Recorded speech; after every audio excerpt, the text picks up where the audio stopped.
हो प्रोग्राम इसहाक कोलाची सां गॾु नाज़रीन सिंध में सहाफ़ियुनि जे लाइ हिकु दफ़ो ॿीहर मुश्किलातूं जेके आहिनि उहे वधणु लॻियूं आहिनि। मुख़्तलिफ़ वक़्तनि ते सहाफ़ियुनि जूं शहादतूं बि थियनि थियूं, सहाफ़ियुनि जूं गिरफ़्तारियूं बि थियनि थियूं, सहाफ़ियुनि मथां मुश्किलात जेके आहिनि उहे वधंदियूं रहनि थियूं। ॿ ॾींहं पहिरियां एडी शर ठरी मीरवा जो सहाफ़ी आहे, एडी शर खे क़त्ल कयो वियो आहे ऐं उनजे क़त्ल पुठियां हिन वक़्त ताईं FIR बि थी वई आहे। FIR खां पोइ 7 ॼणा उनजे क़त्ल में जेके आहिनि FIR में नामज़द कया विया आहिनि। एडी शर जेको आहे उहो ठरी मीरवा जो हुतां जो लोकल सहाफ़ी हुयो जेको रिपोर्टिंग कंदो हुयो ऐं रिपोर्टिंग जे खां अलावा जेके बि हुतां जा लोकल इशूज़ हुया उनखे पंहिंजी न्यूज़ इदारे जे ज़रिए उहो हाईलाइट कंदो हुयो ऐं उहो तमामु घणो एक्टिव रहंदो हो, जंहिंजे करे मुसलसल वक़्तनि ते उन्हनि खे थ्रेट्स बि मिलंदा रहिया। पर थ्रेट्स खां पोइ 2 ॾींहं पहिरियां पाण ॾिठोसीं सोशल मीडिया ते ऐं मीडिया ते हीअ ॻाल्हि गर्दिश करे पई त एडी शर जेको आहे उनजो नामालूम जॻह तां हिकिड़ो लाश मिलियो आहे ऐं लाश मिलण खां पोइ हिकु वाक़ियो जी ऐं जॾहिं जांच थी, पुलिस इन्वेस्टिगेशन कई त इन्वेस्टिगेशन खां पोइ इहो वाज़े थियो त उनखे क़त्ल करण जो वेझो साथी नियाज़ बादामी उन क़त्ल में मुलविस आहे। पर उनखां पोइ सहाफ़ी बिरादरी, सॼी सिंध जी सहाफ़ी बिरादरी हुजे या उहो त ठरी मीरवा जा लोकल सहाफ़ी हुजनि या ख़ैरपुर जा हुजनि, उन्हनि बि एहतजाज कयो आहे ऐं अॼु बि उन्हनि एहतजाज कयो आहे त जेके एडी शर जा मुख्य कातिल आहिनि उन्हनि खे गिरफ़्तार कयो वञे। हाणे इहो मेन सवाल आहे जेके FIR में नामज़द कया विया आहिनि छा उहे मुख्य न आहिनि या उनखां अलावा जेके हुनजो क़त्ल थियो आहे या उनजे पुठियां कंहिं बासर जो हथु आहे। उन हवाले सां पाण प्रोग्राम में इन इशू खे हाईलाइट कंदासीं ऐं पाण राब्तो कयो आहे रियाज़ शर सां जेको मक़तूल जो सौट आहे एडी शर साहब जो। रियाज़ साहब वॾी महिरबानी असांखे प्रोग्राम में जॉइन करण जे लाइ। रियाज़ शर साहब सभ खां पहिरियां असांखे इहो ॿुधाइजो जेको एडी शर हुयो उहो रिपोर्टिंग कंदो हुयो ऐं ज़रियनि खां इहो मालूम थिए पियो या अवां इहा इन ॻाल्हि जी तरदीद कजो त छा पहिरें बि इन वाक़े खां पहिरें बि एडी शर जे मथां को अहिड़ो क़िस्म जो हमिलो थियो हुजे या उनखां अलावा के थ्रेट्स मिलिया हुजनि या का गिरफ़्तारी अमल में आई हुजे या अहिड़े क़िस्म जो को वार्निंग्स पहिरियां मिलियूं हुजनि? एडी शर साहब मुंहिंजो बिल्कुलु कज़न छा पर हुन सां गॾोगॾु सम्झो मुंहिंजो भाउ हुयो, छो त हुनजे वालिद साहब अॻे पुटु कोन हुयो। पहिरीं हुन मूंखे हिनजे वालिद साहब पुटु करे छॾियो हुयो। जॾहिं हे पैदा थियो त हीउ नंढो, मां त ज़ाहिर उमिरि में वॾो आहे, मुंहिंजी तक़रीबन 60 साल उमिरि पई थिए। इन खां पोइ ज़ाहिर आहे सम्झो मुंहिंजो भाउ हुयो ऐं हिन ते को बि केस कोन्हे, का बि अहिड़ी का ॻाल्हि कोन हुई। बाक़ी तक़रीबन कुझु टाइम पहिरीं जेको असांखे हुतां हुननि जे मालूम थियो मदर खां या हुननि जे जेके एडी जी भेनरूं हुयूं उहे चवनि पियूं त इहो जेको नियाज़ बादामी इन कुझु चवंदा 1-2 चकर हिन खां इन्हनि ॾींहंनि में कुझु थ्रेट ॾियण अॻिते पोइ हिते ॾाढी कोशिशि कई हुई। हाणे इहे ॻाल्हियूं खुलनि पियूं। बाक़ी ॿी को अहिड़ो केस बेस का बि हिन जी शिकायत न हुई अदा।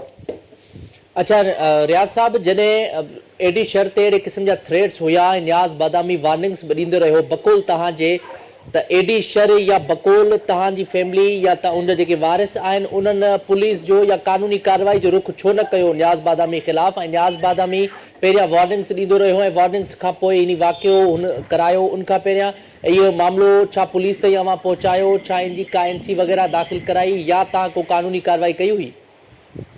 सर ॾिसो न, हिन जो तमामु घणो चवंदा घाटो दोस्त यार, तक़रीबन असां 1/2 किलोमीटर ते हुनजो घरु आहे। हिनखे बि को भाउ कोन हो, मिसकीन हेड़ी मिसकीन का यारी दोस्ती तमामु घणी गहरी, जंहिं ते तक़रीबन हुनजा रिश्तेदार वग़ैरह पहिरियों जेका मदर हुई त पंहिंजे पुट खे झलींदी आई त ॿाहिरि न निकिरो हेॾे होॾे। हिनजो वरी एॾो भरवसो हुयो इन बादामी ते जो चवंदो हुयो त मूंखे जेकॾहिं को ॿियो भाउ कोन्हे त बादामी जेकॾहिं आहे त सम्झो सॻनि ॿारनि खां वधीक आहे। बाक़ी इहा नंढी वॾी ॻाल्हि जी थ्रेट जो मतिलबु अहिड़ो को कोन, पर शक शुबो जीअं ॾेखारिबो आहे किथे को अहिड़ो हुनखे महसूसु थिए पियो। बाक़ी एॾी वॾे पैमाने ते कोन थियो हुयो। पोइ शायदि उहो कोशिशि करे पियो प्लानिंग में नाकाम पियो वञे। हिन वीचारे मिसकिन खे ख़बर न पई त हिनजो एॾो 100% फेथ हुयो। हे त सचो हुयो। हे हुन सां हुन नीमक हरामी कई आहे खाई करे। उन ॾींहुं बि चवनि था त हिन सॼो ॾींहुं हिनखे कोशिशि कंदो रहियो घर मां कढण जी, हेॾे अचो होॾे अचो, न पियो वञे। हुनजी उतां जूं रिपोर्टूं ऐं हुनजी मदर हुनखे न पई छॾे देरि ताईं त हो छा कंदो हो नियाज़, उहो छा चवंदो हो हुनजे एडी शर जे सहाफ़ीअ जे माउ खे त तूं जेकॾहिं एडी तुंहिंजो पुटु आहे, मां तुंहिंजो पुटु आहे। एॾो एतमाद वेठल हुयो, एॾो हुनखे चई त का ॻाल्हि कान्हे। एतमाद जे करे हुननि जो वॾो फेथ हुयो, हिन ते शक शुबो एतिरो न पियो वञे। पर मतिलबु इहा शइ हुई। बाक़ी NC ताईं या वॾे पैमाने ते को मसइलो न थियो। अच्छा रियाज़ साहब, इहो बि ॿुधाइजो पुलिस जी कारकर्दगी में या इन हवाले सां पुलिस जी इन्वेस्टिगेशन मां केतिरा मुतमइन आहियो? तव्हां छा था सम्झो इन क़त्ल जे पुठियां नियाज़ बादामी मुलविस आहे या उनखां पोयां उनखां अलावा जेके कुझु बाअसर ॿिया बि मुलविस आहिनि? अव्हां जी इन पुलिस इन्वेस्टिगेशन में केतिरी जेका आहे उमेद आहे? अदा जेको आहे सो नियाज़ बादामी तव्हां था चओ, मां त हुनखे बेगर चवां ऐं मसइलो इहो ई आहे अॼु खां पोइ हिनखे नियाज़ असां त इन हिसाब सां वधीक तव्हां माज़रत छा थी नाराज़ न थिजो, असांखे एॾी कावड़ आहे हिन ते। ऐं मसइलो इहो ई आहे त जेका IO वग़ैरह जूं रिपोर्टूं असांखे एॾियूं सेटिस्फाई न आहियूं जीअं, छो त असां पाण मां उते हिन वक़्तु मां कराची आहियां, अॼु मां राति तां निकिरी आहियां, 4-5 ॾींहं मां पाण उते हुननि सां गॾु हुयुसि। बाक़ी मसइलो इहो ई आहे त IO या जेके, छो त IO ॾिसो न, जेकॾहिं असुल जेको मास्टर माइंड आहे मंसूर अवान आहे, जंहिं धमकी ॾिनी आहे वायरल थी आहे, उहो त हिकिड़ो क्लियर आहे तव्हां ताईं हूंदी। इहा जेका हुन धमकी ॾिनी तक़रीबन रमज़ान जे 4-5 रोज़े ते हुन चयो हुयो ईद खां पोइ तोखे मां ख़तमु कंदुसि, तबाह कंदुसि, मूंखे 50 एकड़ ज़मीन आहे, पेट्रोल पंप आहिनि, एॾो मां प्रॉपर्टी वारो, तूं मिस्कीन आहे, प्रॉपर्टी कान्हे ऐं तोखे न छॾींदुसि। सर इन खां वाजिबु मां त चवंदुसि का शइ कान्हे। मास्टर माइंड असांजो मंसूर अवान आहे। उन खां पोइ अची वियो, उन इस्तेमालु कयो आहे नियाज़ खे, छो त हुनजो दोस्त घाटो घर यार या छो त या त पंहिंजे फैमिली मेंबर हूंदो आहे, छो त हीउ फैमिली मेंबर ई हुयो न हुन सां, हिनखे इस्तेमालु करे इन्हनि वरी रिपोर्ट इहे मिलनि त वञी चन्ना जेके हुआ उन्हनि खे इस्तेमालु करे इहा कार्रवाई थी आहे। ऐं बिलो हिकिड़ो कासाई आहे त इहो मास्टर माइंड आहिनि, बिलो कासाई ऐं मंसूर अवान इहे मास्टर माइंड आहिनि। बुनियाद हितां ई शुरू थियो आहे ऐं असां चवंदासीं त कातिल वॾे में वॾा त उहे आहिनि जेके जंहिं 7 ॾींहंनि जो रिमांड वरितो आहे, ॿियो अञा अरेस्ट न थियो आहे हिकिड़ो बिलो कासाई लाइ हिकिड़ो, हुन ते को बि एक्शन न पियो खजे ऐं का बि कार्रवाई न पई थिए। जेके उहे मुलज़िम आहिनि उते थाणे ते, मां पाण 2 चकर वियुसि, मां हुननि खे इहा बि ॻाल्हि कई त उहे वनवा था खाइनि, गोश्त था खाइनि, मुर्गियूं था खाइनि, बकर था खाइनि। मां हुन सां सुवालु कयो चई पोइ हुननि खे बुख मारियो, हाणे इहो सुवालु त कोन्हे। जेको क़त्ल कनि ऐं बेदर्दी सां क़त्ल कातनि सां, ऐं मंसूर अवान जी तव्हां वीडियो ॿुधो हुन ईअं ई चयो त मां तोखे कातनि सां क़त्ल कराईंदुसि। ऐं ख़बर इहा पई आहे त क़त्ल करण खां पोइ बि हुननि छा कयो आहे, जेके मुंहं ते कात लॻा आहिनि त उहे बि उन खां पोइ माना एॾी बदमाशी मां कंदुसि त असांजे हिसाब सां मुंहिंजी 60 साल उमिरि आहे, मां अहिड़ो वाक़ियो न ॾिठो आहे। तबाह थी वियो वीचारो मिस्कीन, हुनजी हिकिड़ो नंढो पुटु आहे, 4-5 धीअर, माउ पई आहे। मां त इहो चवंदुसि त हिननि खे का रिआयत न हुजे, जेके जेन्युइन आहिनि फाइल ते लटकाए वञे, असांजो मक़सदु इहो आहे। अच्छा रियाज़ साहब, इन हवाले सां इहो बि ॿुधाइजो त छा सहाफ़ी एडी शर जी फैमिली सां वारसनि सां, जीअं उहा ॻाल्हि कई त हू हिकिड़ो ग़रीब फैमिली सां तालुक़ु हुयो हुनजो, उन हवाले सां छा हुनजी का माली सहायता कई पई वञे हुतां जे सियासी माण्हुनि तरफ़ां या हुतां जे लोकल माण्हुनि तरफ़ां, या हुतां जे जेके सहाफ़ी बिरादरी आहे उन्हनि जे हवाले सां उन्हनि वारसनि सां छा उन्हनि हेल्प कनि पिया फाइनेंशियली? हाँ सर, फाइनेंशियली इहो इन जे करे त हुनजा ॿार ॾिसनि था, रड़ियूं थाऊं, सभु कंहिंखे अहसासु थो थिए। कुझु पंहिंजी बिरादरी जा असांजा जेके आहिनि उहे सपोर्ट कनि पिया। ऐं हिकिड़ो रज़ा शराशत मां ॿुधो आहे त एशिया या इन सां गॾो गॾु सहाफ़ी ख़ासि करे तमामु सहाफ़ियुनि वॾो किरदारु अदा कयो आहे ऐं शुरू खां आख़िर ताईं। ऐं हिन कम खे बि सहाफ़िनी कयो आहे, छो त इहो बि मेंबर उन्हनि जो ई हुयो, साथी उन्हनि जो ई हुयो। ऐं उहो माण्हू शिकायत कंहिं वटि बि कान हुई, पर मतिलबु सपोर्ट थिए पई। बाक़ी MP MLA मां चवां थो नज़र ते बि कोन आया आहिनि, दुआ ते बि कोन आया आहिनि, इहा सम्झ में ॻाल्हि न आई उन्हनि जे तरफ़ खां कान्हे। हे हिकिड़ा ॿिया मतिलबु जेको आहे सोशल माण्हू पंहिंजे तरफ़ खां सपोर्ट कनि पिया। अच्छा, हुतां जा लोकल नुमाइंदा जेके आहिनि MP MLA लेवल जा, को माण्हू इन हवाले सां तव्हांजी मदद करणु या तव्हां वटि लड़ी न आयो आहे इन मामले ते त सहाफ़ी जो हिकिड़ो बेदर्दी सां क़त्ल थियो आहे, उन हवाले सां उन्हनि का हेल्प कई हुजे या उहे तव्हां वटि लड़ी बि न आया आहिनि? पर असां हिकु ॿ वीडियोज़ ॾिठियूं आहिनि जंहिंमें मुनवर वसाण मुंहिंजे ख़्याल में उहे आया आहिनि ऐं उन्हनि शायदि माली सहायता बि कई आहे। मुनवर वसाण साहब आयो हो, हुन सां गॾु मां बि बीठल हुयुसि, उहो आयो बिल्कुलु, हफ़ीज़ साहब शर साहब जो शायदि सहाफ़ी, ऐं उन तक़रीबन जेको ॿार हुया उनखे अहसासु थियो, उहो आयो, बिल्कुलु आयो हुयो ऐं उनजी सपोर्ट बि कई जेतिरी थी सघी। मां हुनजी ॻाल्हि कयां थो त उन खां गॾो गॾु इहो त वरी खैरपुर साइड खां हेॾा हुन जेके पंहिंजा MP MLA इन हिसाब सां जेके हुया ऐं उहे न ऐं उहे, छो त मां त उते बि तकरीर कई हुई जॾहिं धरणो लॻो रोड ते, त मां चयो त कम अज़ कम एरिया जा जेके खचल MP MLA या हारियल ॿई ॿिन्ही मां उहे फौरी तौर ते अचणु खपनि। हीउ वाक़ियो अहिड़ो आहे, हीउ तमामु घणी दहशत आहे। हीउ वाक़िया जेके थींदा आहिनि ख़ासि करे वॾनि शहरनि में, कराची, हैदराबाद, बहराड़ी में को वाक़ियो थियणु न हुयो। इन हिसाब सां मां कंदुसि त एतिरी सपोर्ट न थी। अच्छा अच्छा रियाज़ साहब अवां ऐं जेके वारिस आहिनि या ख़ासि तौर ते जेका सहाफ़ी बिरादरी आहे उतां जी उहे सरापा एहतजाज ऐं इन हवाले सां त मुख्य कातिल खे गिरफ़्तार कयो वञे ऐं उन हवाले सां अवां जो मुतालबो कहिड़ो आहे? अवां एहतजाज कयो पिया ऐं सहाफ़ी बिरादरी इन हवाले सां एहतजाज करे पई, अवां सां गॾु हिकु पेज ते आहे सहाफ़ी बिरादरी, उन हवाले सां तव्हांजो कहिड़ो मुतालबो आहे? सर मुतालबो त तॾहिं कबो आहे कंहिं ॿियनि सां त मुतालबो इहो असांजो मुतालबो कोन्हे। असां पंहिंजो हक़ घुरनि था चाहियूं। असां चऊं था त हुनजी माउ सां हिन वक़्तु नाइंसाफ़ी न थिए, हुनजी घरवारी सां नाइंसाफ़ी न थिए, बचनि सां न थिए। जेकी हक़ी हक़ी जैनियन आहिनि ऐं उन्हनि खे इहो लटकायो वञे ऐं गिरफ़्तार जेको आहे गिरफ़्तारी करे ऐं जेको आहे ला मुताबिक़ कोरनि मुताबिक़ बिल्कुलु केस हलायो वञे, जंहिं ते सबूत अचे उनखे सज़ा मौत ॾिनी वञे। असांजो मक़सदु इहो ई आहे, ॿियो को बि मक़सदु कोन्हे। जेकॾहिं इन में बि ज़ाहिर आहे आईयू वग़ैरह जेको हूंदो आहे इन्वेस्टिगेशन थींदी आहे, उन में बि को जेकॾहिं ग़रीब मिसकिन को अंदरि फासे थो त हुनखे छॾियो वञे। असां ईअं न चाहींदासीं त कंहिंखे बि ॿिए खे तकलीफ़ थिए। बाक़ी जेके जैनियन हक़ी ऐं रिपोर्ट मुताबिक़ अचनि था उनखे न छॾियो वञे। असांजो मक़सदु इहो ई आहे, अवाम जो इहो ई आहे। अॼु बि हज़ारनि में जेको आहे रैली निकिती, सभु कंहिं ख़बर आहे ऐं हर क़ौम हुई। हिन में सिर्फ़ु शहर न हुया, सहाफ़ी बि हुया, दस्ती बि हुया, जोगी हुया, बापण हुया, मां कंहिंजा नाला खणा सूमरा हुया, नंढा वॾा मतिलबु जेके बि हुया। असां हुननि जा शुक्रिया अदा था कयूं। शाकिर शहर जेको हैदराबाद जो ॿार जो सदर आहे उहो बि वॾे पैमाने ते हुयो ऐं मां इहे वीडियो वग़ैरह ॾिठियूं आहिनि। ऐं इहो जेकॾहिं अॻिते इहो हिकु न एडी न पर ईअं न सुभाणे को ॿिए कंहिं सां वाक़ियो थिए, असां था चऊं त इहो वॾे पैमाने ते मसइलो ऐं सज़ाए मौत हुजे, फांसी हुजे। ठीकु आहे, वॾी महिरबानी रियाज़ शर साहब असांखे प्रोग्राम में टाइम ॾियण जे लाइ। नाज़रीन अवां असांजे पैनल जी ॻाल्हि ॿोल ॿुधी ऐं मक़तूल एडी शर जी वारिसनि जी ॻाल्हि ॿोल ॿुधी। उन्हनि जो हिन हवाले सां चवणु आहे त हिकु त उन्हनि पुलिस ते जेका आहे बेइतमादी ज़ाहिर कई आहे त पुलिस जी इन्वेस्टिगेशन मां हू मुतमिन आहिनि ऐं ॿिए तरफ़ उन्हनि इहो मुतालबो कयो आहे त जेके एडी शर जा कातिल मुख्य कातिल आहिनि उन्हनि खे फौरी तौर ते गिरफ़्तार कयो वञे ऐं असां सां इंसाफ़ कयो वञे। सो नाज़रीन प्रोग्राम जो जारी आहे, हिते वठो शॉर्ट ब्रेक, स्टे विथ अस।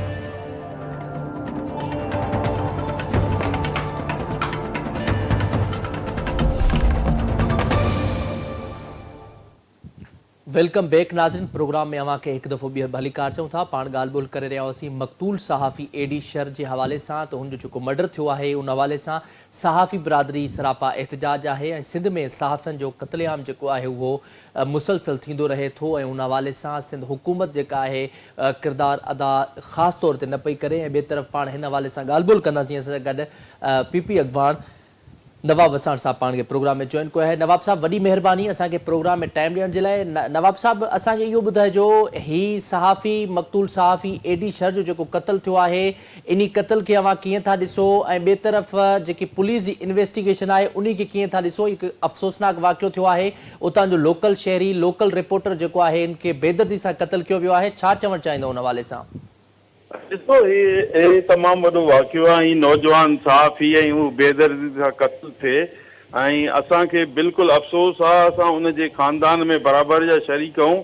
इन जे करे त असांजे ज़िले सां तालुक़ु रखे थो ऐं असांजो ज़िलो में क्राइम जो त कंट्रोल आहे, पर इनशाअल्लाह अल्लाह बहितर कंदो। जेको इहे एडी शर साहब जो क़त्ल आहे उहो ॾुखोईंदड़ आहे ऐं मुंहिंजी कोशिशि इहा ई हूंदी त उन्हनि मालिकनि खे उन्हनि धरणियुनि खे इंसाफ़ मिले ऐं उनजी क़ौम खे इंसाफ़ मिले। ऐं मां अॻु में बि ॻाल्हाए चुको आहियां सिंध गवर्नमेंट सां, सिंध गवर्नमेंट हुजे या पुलिस अमलदार हुजनि, उन्हनि सां मां ॻाल्हाए चुको आहियां इन मसइले ते। मां हुउसि आउट ऑफ सिटी, इनशाअल्लाह मां बि वेंदुसि हिननि हिकु ॿिनि ॾींहंनि में तॾहिं ते वेंदुसि ऐं हिननि सां इहो सॼो हाल वाल वठंदुसि। जिते जिते रुकावट आहे इनशाअल्लाह उनखे दूरि कबो ऐं असांजी फुली सपोर्ट हूंदी एडी शर साहब खे जेको सहाफ़ी बेदर्दी सां क़त्ल थियो। ऐं मां चाहींदुसि त उनजे ख़ानदान सां मिलां ऐं उनजे फैमिली मेंबरनि सां मिलां ऐं उन्हनि खां पुछां त हीउ वाक़ियो छा आहे। ईअं त रिपोर्ट अचे थी, ईअं त ॻाल्हियूं थियनि पियूं, पर हीउ जेको वाक़ियो आहे तमामु वॾो आहे। कोई बि हुजे त डायलॉग ज़रिए बि हल थी सघे थो, पर ॻाल्हियूं कंहिंखे बेदर्दी सां क़त्ल करणु, बेदर्दी सां जेको आहे सो न एडी शर साहब खे जेको शहीद कयो वियो। सो इनशाअल्लाह मां तव्हांजे चैनल जे तरफ़ सां मां इहो चवंदुसि त हुननि खे इंसाफ़ ज़रूरु मिलंदो ऐं हुननि खे इंसाफ़ मां वठाए ॾींदुसि हर हाल में इंशाअल्लाह इंसाफ़ वठाए ॾींदुसि। ऐं जेके हुनखे शहीद कंदड़ आहिनि उहे कानून जे कटड़ खां कॾहिं बि न बची सघंदा ऐं हुननि सज़ाऊं मिलंदियूं। उहो इन जे करे त असां पाण चाहियूं था, पाकिस्तान पीपुल्स पार्टी चाहे थी हर हिकु इंसाफ़ मिले ऐं इंशाअल्लाह इंसाफ़ हिननि खे वठी ॾींदासीं। सिंध गवर्नमेंट जो बि तावन आहे ऐं गवर्नमेंट बि चाहे थी, सीएम मुराद अली शाह बि चाहे थो ऐं इंफॉर्मेशन मिनिस्टर बि उहो बि चाहे थो त इंसाफ़ मिले। ऐं असीं को बि अहिड़ो इशू खैरपुर में थिए थो या वाक़ियो थिए थो असां फौरन सिंध गवर्नमेंट सां सीएम साहिब सां ॻाल्हायूं था या जेको जंहिं डिपार्टमेंट सां आहे उन सां बि ॻाल्हायूं था, पुलिस सां बि ॻाल्हायूं था। ऐं हीउ जेको वाक़ियो आहे ॾुखोईंदड़ वाक़ियो आहे तो मुंहिंजी प्रायोरिटी इहा ई हूंदी, मुंहिंजी तरजीह इहा ई हूंदी त घटि में घटि एडीशर साहब खे इंसाफ़ मिले ऐं इंशाअल्लाह इंसाफ़ वठी ॾेखारींदासीं। ऐं थोरे अरसे में ऐं तमामु घणो टाइम न लॻंदो। मुंहिंजी कोशिशि इहा आहे त जल्दी जेतिरो जल्दी थी सघे मां हिनखे इंसाफ़ वठी ॾियां ऐं इंसाफ़ वठी ॾींदुसि अच्छा इंशाअल्लाह। नवाब साहब हुतां जी खैरपुर जी ऐं हुतां जा जेके डिस्ट्रिक्ट जा रिपोर्टर आहिनि सहाफ़ी बिरादरी आहे उनखां अलावा पूरे सिंध में एहतजाज थियनि पिया ऐं एडीशर साहब जा वारिस बि एहतजाज कनि पिया त मुख्य कातिल अञा ताईं गिरफ़्तार न थिया आहिनि। उन हवाले सां अवां छा पुलिस ऑफिशियल सां को का ॻाल्हि ॿोल कई आहे, उन्हनि खे इहो अवां वाज़े तौर ते चयो हुजे त भई जेके ही एडीशर जा जेके मुख्य कातिल आहिनि उन्हनि खे गिरफ़्तार कयो वञे, तव्हां का उन्हनि जी कानूनी हेल्प कई आहे वारसनि जी? ॾिसो मां त इहो ई चाहींदुसि त जेके बि मेन जवाबदार आहिनि, जेके ॾोह कंदड़ आहिनि, उहो कानून जे कटड़ में अचनि, उन्हनि खे सज़ाऊं अचे ऐं कानून तहत उन सां जेको कानून चए थो त उन्हनि खे उन तरह सां सज़ाऊं अचनि।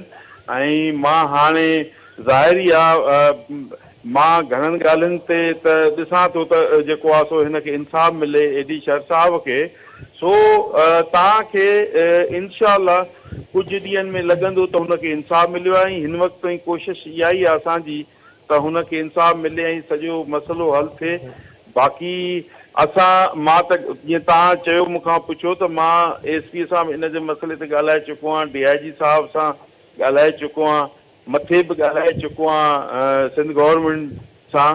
सो उनजे करे मुंहिंजी त पूरी कोशिशि आहे त एडीशर साहब खे इंसाफ़ मिले ऐं बेदर्दी सां क़तल आहे, ज़ाहिरी आहे हेॾो वॾो वाक़ियो आहे, हेॾो वॾो सान्यो आहे। असां त हिते चऊं था पर उनजे मालिकनि खे वॾी तकलीफ़ आहे। ज़ाहिरी आहे जंहिंजो बचो हुजे, जंहिंजो पुटु हुजे, भाउ हुजे, औलाद हुजे, उन घर में ज़ाहिरी आहे ख़तमु हूंदो केरु बि हुजे ऐं जेको आहे सो तकलीफ़ त उते हूंदी आहे जिते बाहि ॿरंदी आहे। ऐं जेको हीउ वॾो सान्यो आहे ऐं मां तव्हांजे तवसुल सां सिंध टीवी जे तवसुल सां इंशाअल्लाह अल्लाह कंदो मां पाण बि ईंदुसि, मां पाण बि हिननि खे सपोर्ट कंदुसि ऐं मां पाण बि चाहींदुसि त हिन जो जेको आहे सो इंसाफ़ थिए ऐं इंसाफ़ हिनखे ज़रूरु मिले।